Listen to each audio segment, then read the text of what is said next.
All right, we have a few people coming in. Thank you everyone so much for joining us today. And welcome to our 2021 Virtual Benefits Fair.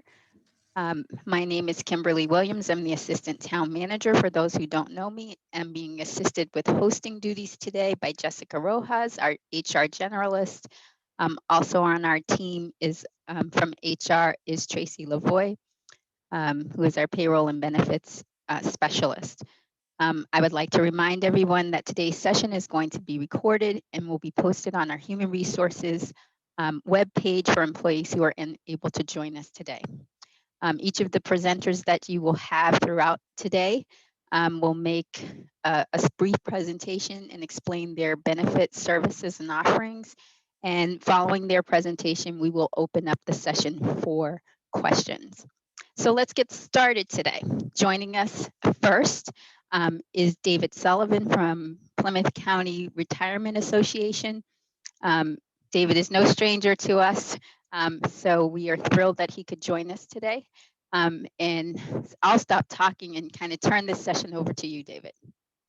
All right, well, thanks for having me. You know, it's one of the things we're called Plymouth County Retirement Association. People think that, you know, we're Plymouth County, but we really aren't. There are 57 units and we are, you know, we represent each unit individually. So I'm as much extension of the town of Bridgewater, part of the HR department is Bridgewater, as I am the county. So, you know, really, you know, people should consider it that way, that, you know, we work for you, we work for membership, we don't work for the county. And I think that's an important distinction.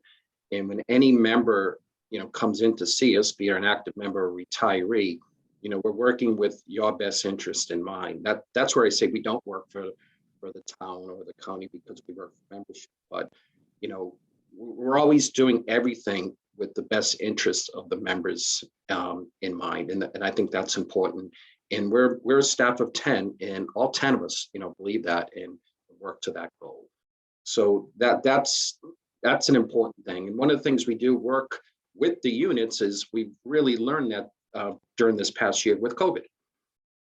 And I'm proud to say that, you know, since COVID changed all our lives in March of 2020, we really haven't missed a beat. You know, I know retirees were really nervous that first month of March 2020. Were they going to get their checks? And of course they did. It's as simple as the last business day of the month. You know, we're paying people. And I like to tell our retirees, I mean, this is a lifetime benefit. So as long as you keep showing up to the kitchen table every morning, you know, we're gonna keep paying you at the last business day of the month. It's a lifetime benefit, unlike an IRA or 401k. You might be involved in the deferred comp plan with the town of Bridgewater. You can't outspend that with our benefit. You can't. So yeah, COVID did change things, and you know, change things, you know, dramatically. But we were ready. We weren't sure, you know, a long time ago when I first started. I started at Plymouth County Retirement January of 2016, and you know, we're in this old building.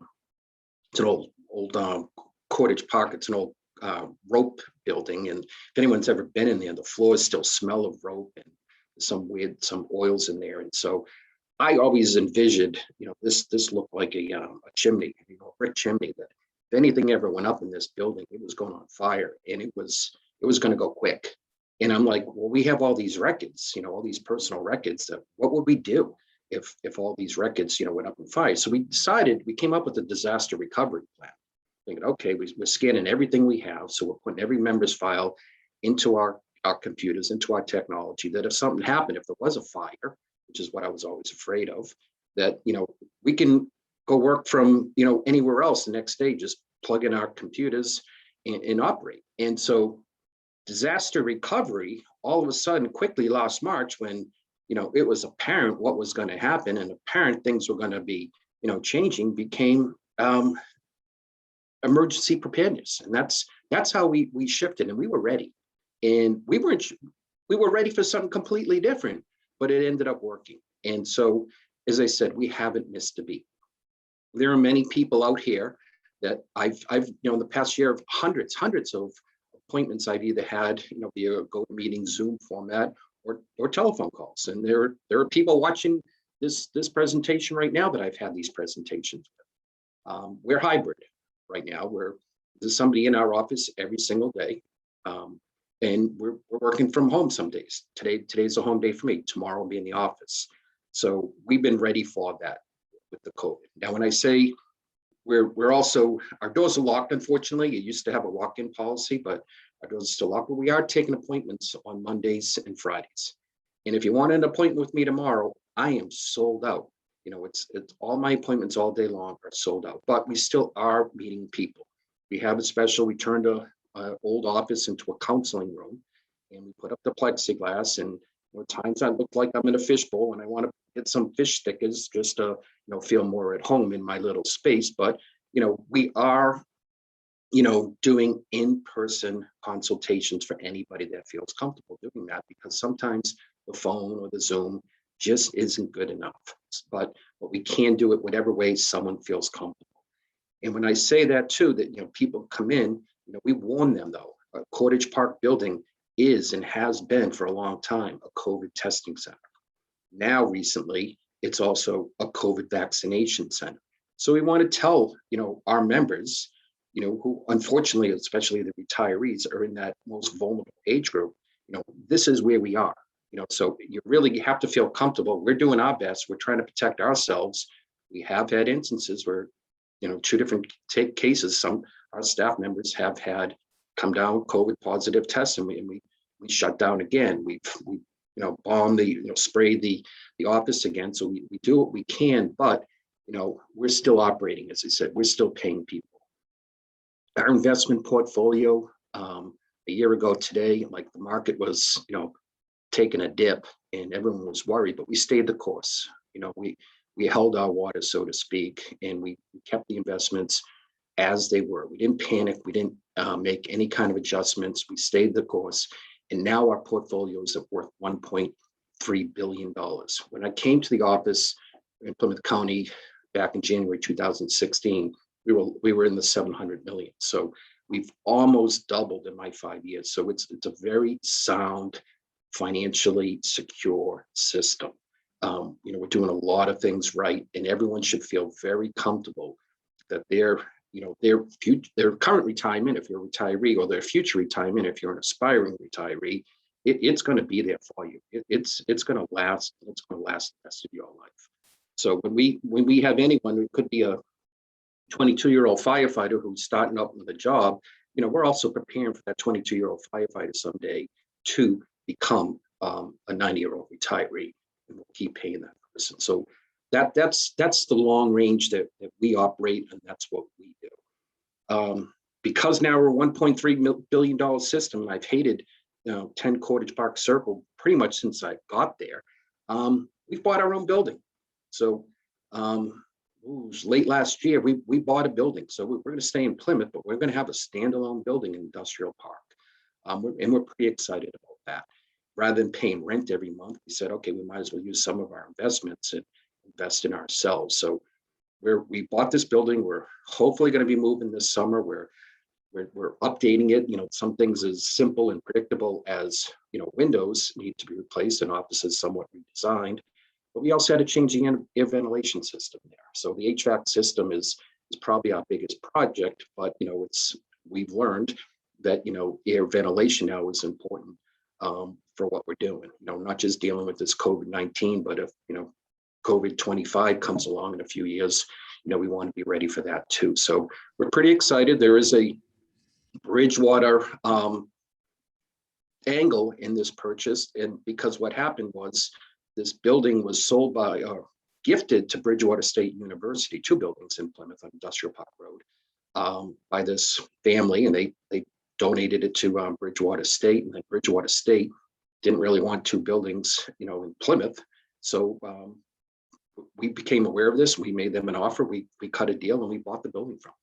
So good for Bridgewater State to be good neighbors. They're not members of our system; they're members of the state retirement system. But we're all sort of related together in this. 104 systems in Massachusetts, and all of them, pretty much are, commingled.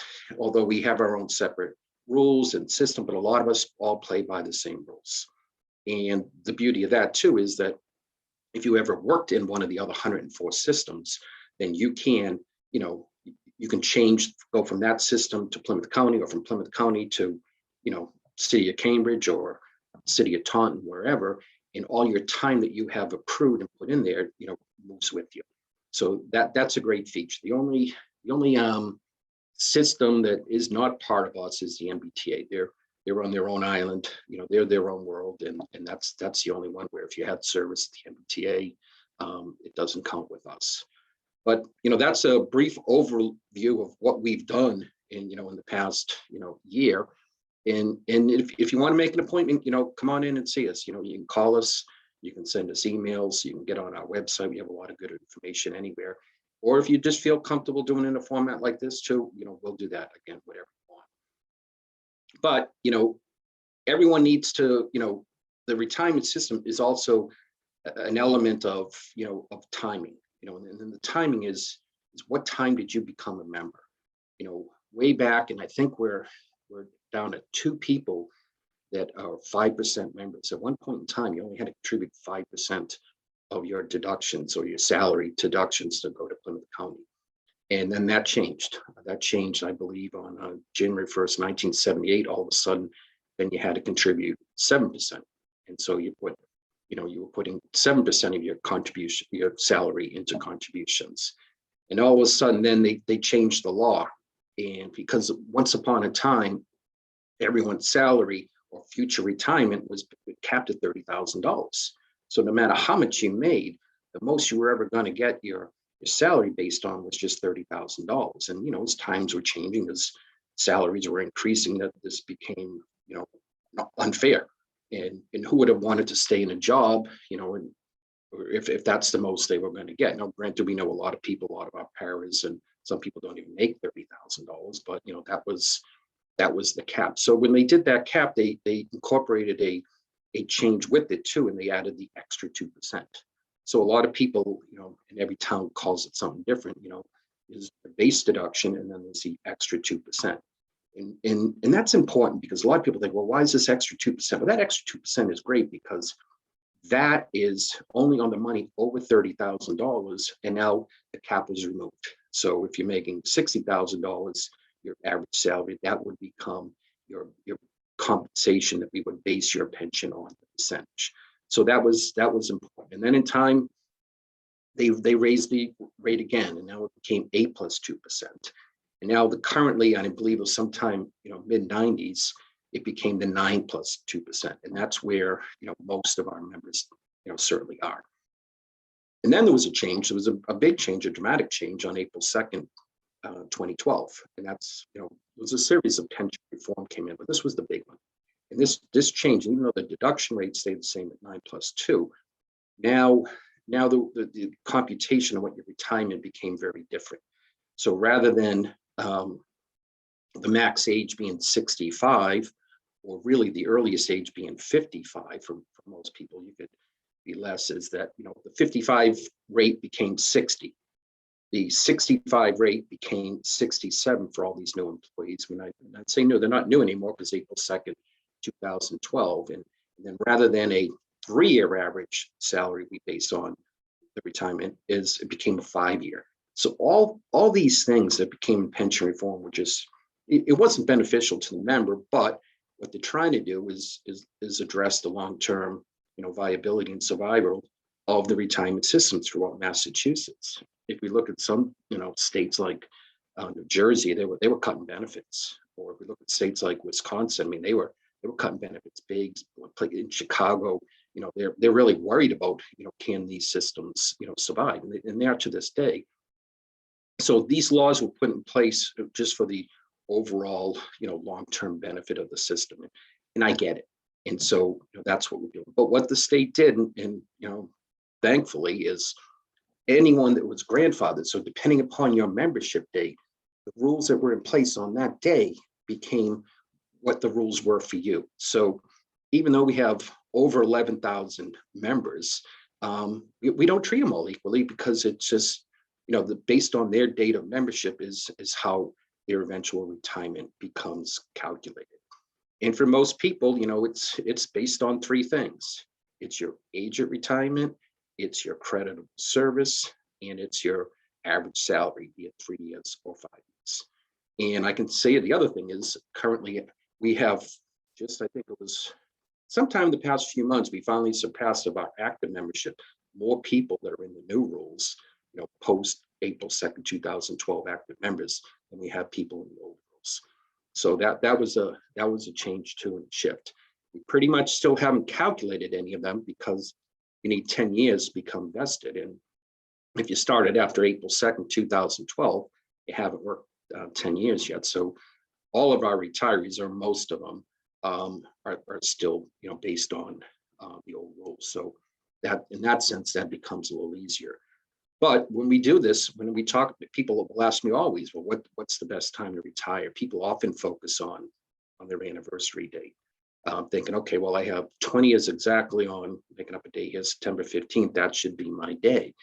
Well, it really isn't, because as I said, the three factors of retirement are age, creditable service, and average salary, be it 3 or 5 years. Well, the average salary is the average salary. Creditable service, everyone's focused on their anniversary. Well, what we do there, if anyone has an estimate from us, they'll see, might have 24.333 years, 3 years, 3 months, or maybe 15 years, 15.5833. Well, that's 15 years, 7 months. We will give people partial credit for working part of a year. So if you started on the 15th of a month, every time you work another 15th of that given month, you will get another 1/12 fractional creditable service. So that's good. So yeah, you can work to 20 years and you have that target date, your dead, exact anniversary. That's great. It makes a nice and easy math, but you didn't have to. Really, you're just gaining, from the month before, another month of creditable service, and it's not as dramatic. What is dramatic are the birthdays. And so we always tell people, try and focus on your birthday, because that is the day that, it's going to jump more. But we do not give partial creditable service. I have a birthday coming up in May, but for right now, I mean, I'm 59, I'll be 60 in May, but for right now, I'm still 59. Even though my creditable service, I was telling Kimberly earlier, I'm approaching 38 years. I think I might be like 37 years, in 9 months. That 37.75, I keep getting credit for that. For me, my day is the 5th of every month. I get another month of creditable service. But my age factor will not start until they stick that candle in the cake next month and sing happy birthday to me. So I'm 59 until then. So that's why those days, those numbers jump on birthdays. So if we're doing ever estimates for people, and if people come in, usually they come in with one date in mind, and I send them out with 4 different estimates, because I want to show people they can really see the difference between how a birthday really changes things rather than another month in time. So for a lot of people, when you're thinking of retirement, really put your birthday in mind, and because that's going to be the big change. And once you get into that birthday, then look at the next one if you're close. Do you want to put the next year in, and you can see what the difference is there. So that one is the big difference. And when we do the percentages, it's capped at 80% now. So the most you're going to get, anyone's going to get, is 80% of their average salary. That still takes a lot. That takes 32 years of service for anyone, no matter their group, to get 80%. So a lot of people out there thinking, okay, well, eventually in retirement, I'll get my 80%. Well, that's not true. It's the rare person that really gets 80%. Fire and police typically have better chances to get it if they started younger, and is there a different age factor, being group 4? So they have a better opportunity, and maybe have more in the group 4s that get to 80% than the group 1 people, which is, everyone but the fire and police. Yeah, we have a couple other group 2s, but I'm not sure. I don't think we have any in Bridgewater. But that becomes the calculation. And if we say if you're 80% or 72%, 65%, whatever the percentage is, that's based on the option A. So when you come in, you're going to talk to me about retirement, and I'm going to send you an estimate. I'm giving you three estimates based on A, B, or C. And that, it's whichever you choose is going to determine what you get. The only way you're going to get the 80% too is by choosing option A, which, I it's strangely equal what people choose between A, B, and C. But again, the only way you're going to get the 80% is option A, or 72% or whatever percent. And then that's you can figure it out then. That's what it's going to be, is that percentage. Now the two other options are option B. Option B, it's probably averages about 2 to 3% less per month / per year. But what it does there is it protects the investment or the deductions you've had withheld from your account from the town of Bridgewater, sent to us at Plymouth County Retirement over time. So say over time you had put in $100,000 into your account. Everyone recently should have received, probably a few weeks ago to a month ago, a statement. And we sent everyone that statement and it told you how much you had in the account. Basically, it was telling you that. It was telling you how much creditable service you had on the date and time of January 1st, 2021 it was. So, we send the statements out every year, but it's always as of January 1st, or whatever the year is. And so that is what you had in there. So people will focus on it and they say, okay, well, right now I've been doing this a while and I put in $60,000, and they might look at their deferred comp plan that they have, and they see there that $60,000. Well, those $60,000 are very, very different factors, because in deferred comp or an IRA or anything investment you might have, again, spend it, it's gone. With me, that money you have in that account really doesn't matter, because when I told you what the retirement calculation is based on, again, it's based on the three things: age of retirement, creditable service, and average salary. The amount of money you've contributed to me over time only really matters if in retirement you've chosen option B. That's the only time the amount of money you have, unless you're leaving, and we'll get to that later, is what matters is at retirement if you choose option B. And so, as I said before, you're going to have like 2 to 3% less given to you at retirement if you choose option B, but it protects the annuity. So the annuity is ultimately what's in your account at retirement. So if you're going 2 to 3% less, you've taken option B, and now we're protecting that account. So generally, depending upon when someone retires, at the retirement date, we have the gross amount, and that's really what the member cares about. And for us, we split that down to the annuity and the pension. And the annuity basically is what the actuarial life expectancy for somebody who retires. And I really believe that these actuarial tables are outdated. People, even throughout this COVID, are living a lot longer than when these tables were set up. So for most people, that money you have in that account, in that annuity, lasts about 10 to 12 years, depending upon your age of retirement. For 10 to 12 years, there would be a balance in the annuity account once we stop paying it. So you're gonna, if my hypothetical, again, you had $100,000 in the account, and every time the actuaries are going to, estimate that you're going to live, 12 years as retirement. So that $100,000 goes down by, 1/12 every single year. So if in time, you got an accident, something happened to you, you passed away about 6 years into retirement, and you chose option A, benefit just stops right there, nothing for anyone. If you chose option B, then we take how much you had in the account at retirement, less what we've paid you as an annuity, not as total balance, and then we would pay that to the beneficiary. So in this scenario, you started with 100,000 at retirement, you live 6 years, you actually thought you lived 12, there'd be $50,000 for your beneficiary or beneficiaries.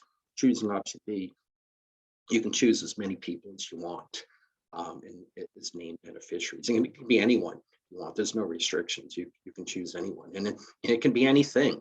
We have had people, someone not too long ago, it was a Situate animal shelter. I've had people name beneficiaries to the food banks. As long as someone has like an 04 tax ID number, we can pay that person. I like to joke, you just can't name Stinky the cat, because we can't pay that person. I forget who it was. It was one of these rich, heiresses of New York who I think gave it all to her dogs, all her millions. But we're not going to do that. So beneficiary can be anyone. But as I said, I think these actuarial tables are dated. And once somebody has lived, the 12 years, there's nothing left in that account. So if a retiree chose option B and lived, 22 years in retirement, or 32 years as retirement, we're still going to pay that person each and every month. But after the actuarial life expectancy, there's nothing left for the beneficiary. So what you've done there is basically given up the 2 to 3%. But for a lot of people, it's a peace of mind knowing that if they put all this money in their whole career into the retirement system, if you chose option A, you have an accident and die soon, we keep the money, or it just stays in the common pool. Under option B, it go to the beneficiary. So some people are totally content with the fact that they might give up a little bit each month now in order that they, we didn't keep all the money they put in and they didn't get it all back. And so I get that.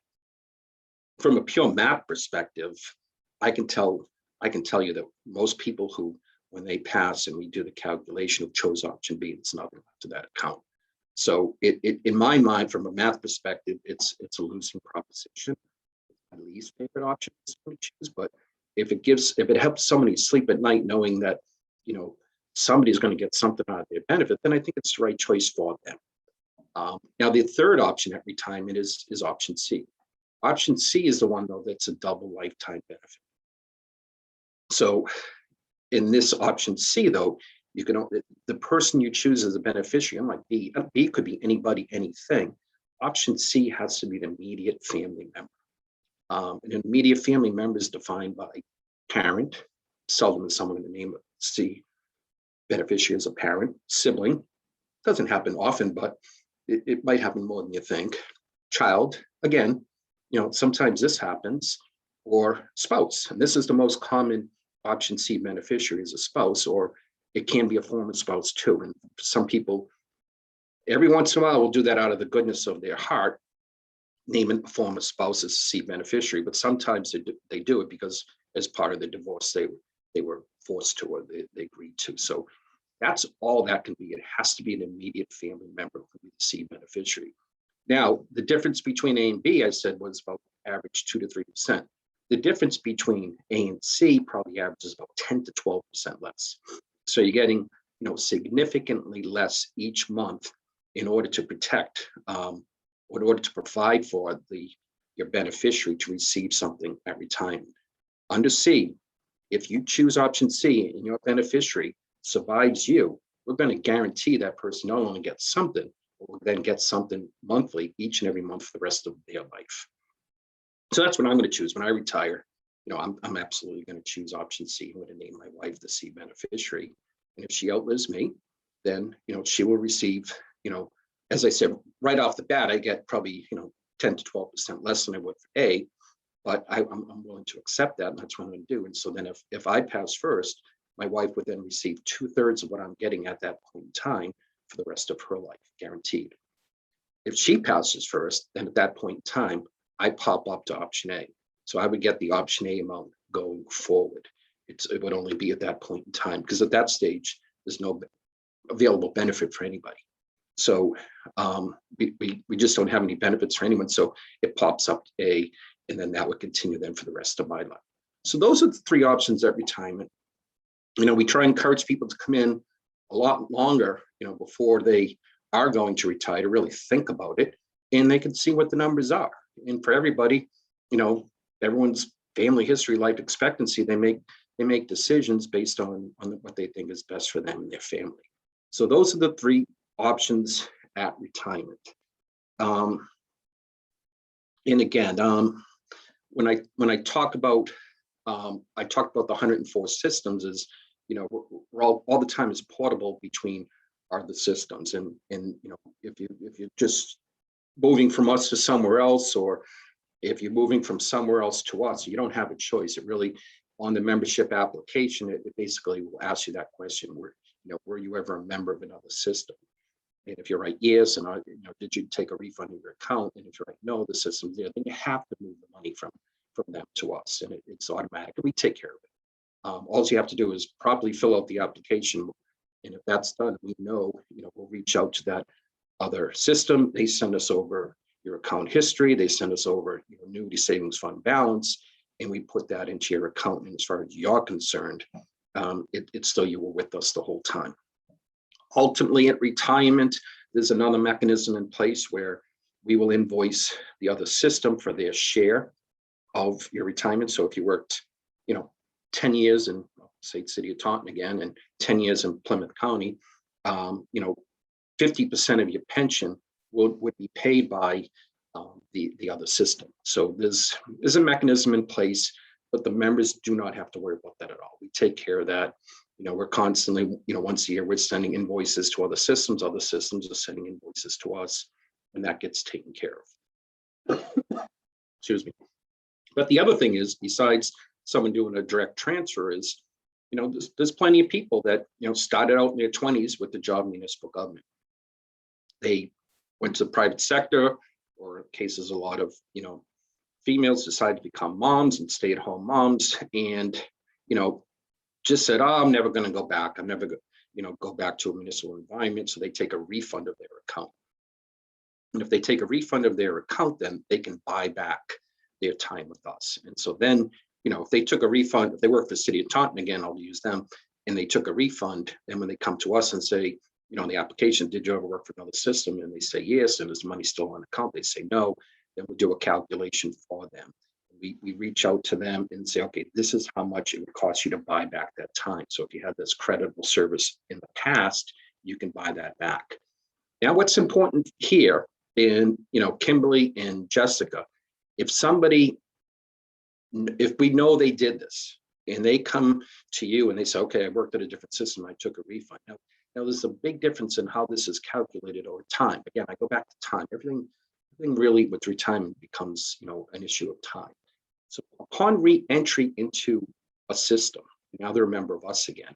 They want to buy back this time. And if they do it, or at least they start doing it within the first year of employment, then we use 1/2 of our actual rate of return, which for the actuaries and pension, we're assuming right now that we are making 7.78 return on our investments every year. So every system, it's half the actual rate of return.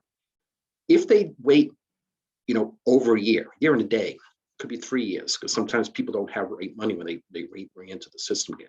Then they have to pay the full interest. So now it's not just half of that, but it's the full interest, and that's a big deal. So again, Jessica, Kimberly, if you got people coming in, let them know that if they plan on buying back that time, to do it and start it as soon as possible. And for anyone that starts a payment plan too, we're willing to work a system where we'll give people up to 5 years to pay this back. Some people, if it's not much, and sometimes someone had a job, not making much money, not even that long ago, took the refund. And if it's not that much, then we require it, either upfront right away, or give them a year. But for most people, we'll give up to 5 years. But it's a big difference in interest if you wait till after that first year. So, at least be aware of it, at least get started, and at least know what the ramifications are if you wait too long would be. Because then, once people have been, with us for a while and they're looking at time, and they'll start thinking of retirement again, they want to capture those previous years they had, can make a difference in their retirement. So that's an important thing for people to do as well. So that's and then there's other people too that it's, they weren't part of a system. So maybe you had a job in Bridgewater where you weren't working enough hours. Right now, in order to become a member of our system, you have to be regularly employed and work 20 hours a week. So maybe you had a job where you only worked, 10 hours a week, and you did this for, a couple of years. That becomes a makeup. You can buy back that time. We will allow you to buy back that time as long as it was in one of our systems. So again, if you're working full time for Bridgewater now, because now you've reached the threshold of 20 hours a week, you're a member of us. But if you want to buy back that time you worked, you might work a couple of years at, less than that, we'll allow you to make that up and buy that back, but we will prorate it too. So even though you might have done this part-time work for a couple of years, you're not going to get a couple of years of service, because what we do is we condense the time together, and we want to make sure that people can, make up this time, but only get, what they would have had they been working, full time. So that's some of the questions. I mean, the basics, the very, very basics of what retirement is. I don't know if anyone has any questions before I go too long, because I have the ability to just speak forever on this. As I told Kimberly earlier, I've been doing this almost 38 years, so I can go off a tangent. So I want to open this up to see if anyone has any other questions. Kimberly, you're on mute. Everyone, please feel free to unmute yourself or raise your hand or put a question in the chat. So if you have some for David. I'll look in the chat. It doesn't look like any questions in the chat, though. Anyone? I think we have Chief Del Monte, if you want to unmute yourself.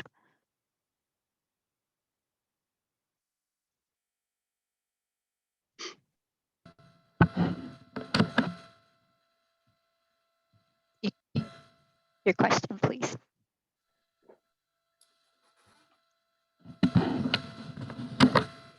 Hey, Dave, just a question for the members. Could you explain the option D for everyone as a benefit? Option D is something when I talked about retirement before, I talked about options A, B, and C, and that options A, B, and C are when you come into retirement. Option D, is short for option 12.2B, and option D is for active members, and that's an available option for somebody upon, when they're an active member, if they, something happens to them during, while they're in active career. Very, very sadly, we had one of our members just about a month ago passed away during childbirth. It was just tragic. And, the baby's fine, the baby's completely healthy, but, now the father, has 2 children, and he lost his wife, the member. So what happened in this case, because he's married, he was able to, collect a pension. And so we then will calculate the member's benefit based on the age then, but they get bumped up to 55 credible service average salary. So then this member, rather than receiving a lump sum of return of deductions, that money that I told you that's in the account that you received us in the statement, he'll get a monthly benefit from us, and he will get this for the rest of his life. It's not worth it. I mean, he's lost his wife, and 2 children lost their mother, but there's going to be, at least we're going to pay this pension for the time the member served. And so that is a benefit of payment that's there. Now that's automatic. If you're a spouse and you have, 2 years on the job and you have 1 year of service, and, the spouse then is automatically going to be named or have the option to choose this 12.2D.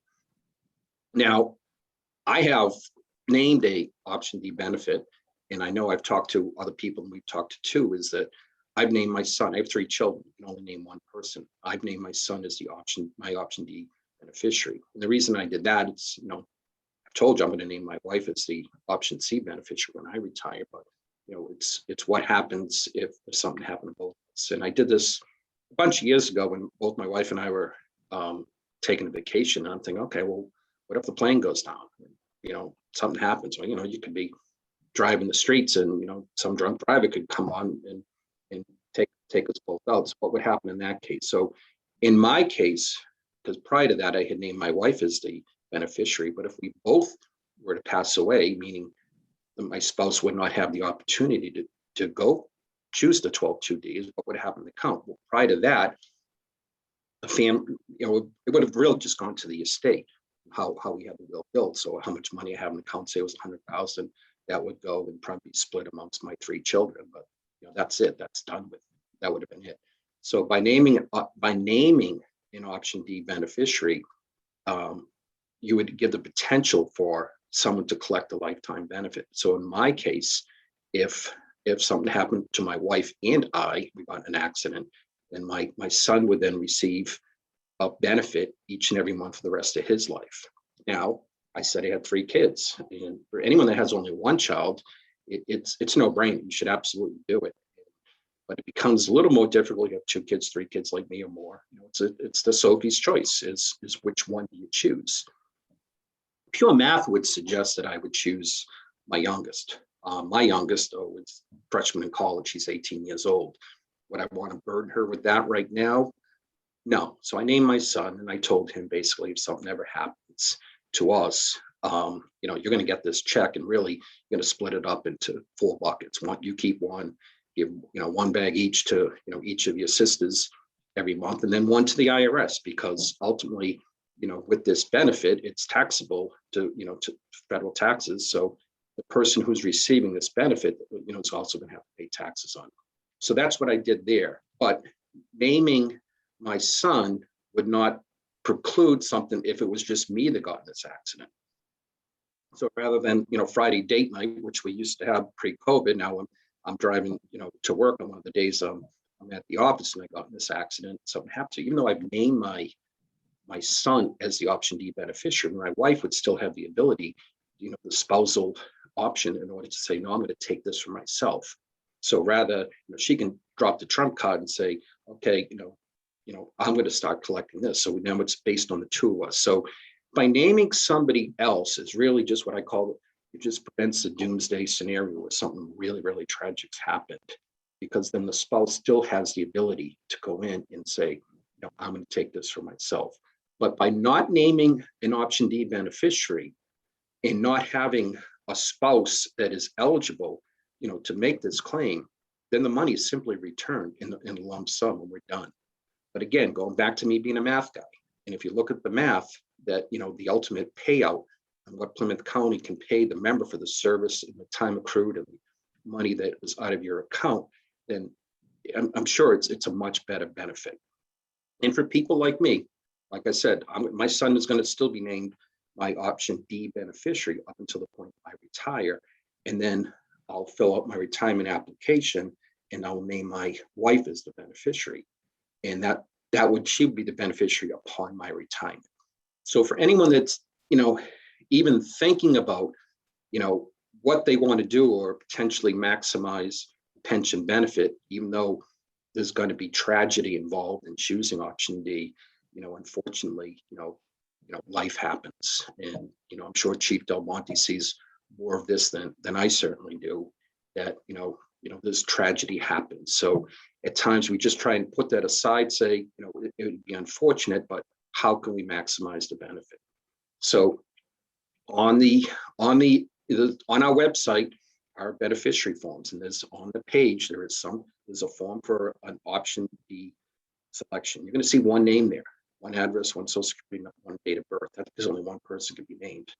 Under the lump sum, I think we have space for 3. And if you want to name 6, we can just fill out 2 pages. It's no big deal. But that is something that has to be proactively done. It cannot, it cannot be assumed after the fact. And even if, again, I go back to Kimberly and Jessica getting people, the new employees starting, that spousal right doesn't kick in, as I said, 2 years in the job, 1 year of marriage. So if you want to start right away, if you're married, you'd have to name your spouse as the option B beneficiary. Otherwise, if you don't get to that, 2 years on the job, it would just be the lump sum distribution. And even though the 2 years on the job, if something happened to somebody, prior to that, it wouldn't, the math wouldn't be that much. There is a minimum, and the minimum is $500 a month is what we will pay someone as an option D beneficiary. So whether you're an active employee and you're thinking that, what's the best way to provide for my family long term, I really think option D is a good benefit. As I said before, there's tragedy involved, but I really think that everyone should have a named option D beneficiary, and I certainly encourage people to do that, and encourage Kimberly and Jessica when they're onboarding people to understand it and, offer it to people. And again, I don't want to put the pressure on Kimberly and Jessica, because if you don't feel fully comfortable understanding it, send them to us. Have them talk to us and give us a call and go about what that benefit is. So that's option D in a nutshell. Thank you. Great. Appreciate it. Thank Great. you. Any other questions from our attendees? Great. Seeing none. David, do you have some final thoughts that you'd like to leave with us?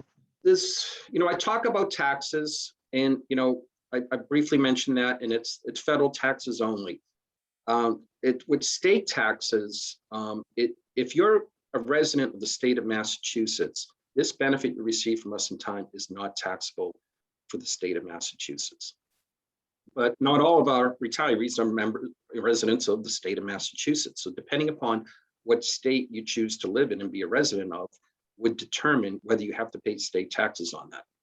Our second most amount of retirees live in New Hampshire.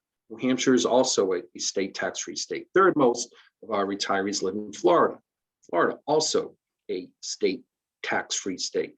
But fourth is Maine. And if you decide you want to live in Maine, and a lot of people are moving to Maine, they're going to charge you taxes, just like the two Carolinas. We have a lot of people recently have been moving to North and South Carolina. Well, both those states are also going to charge taxes. But that would be up to you. You're not going to withhold taxes for any state. When you retire, we are going to withhold taxes to the federal government. We're going to send Uncle Sam his share each and every month.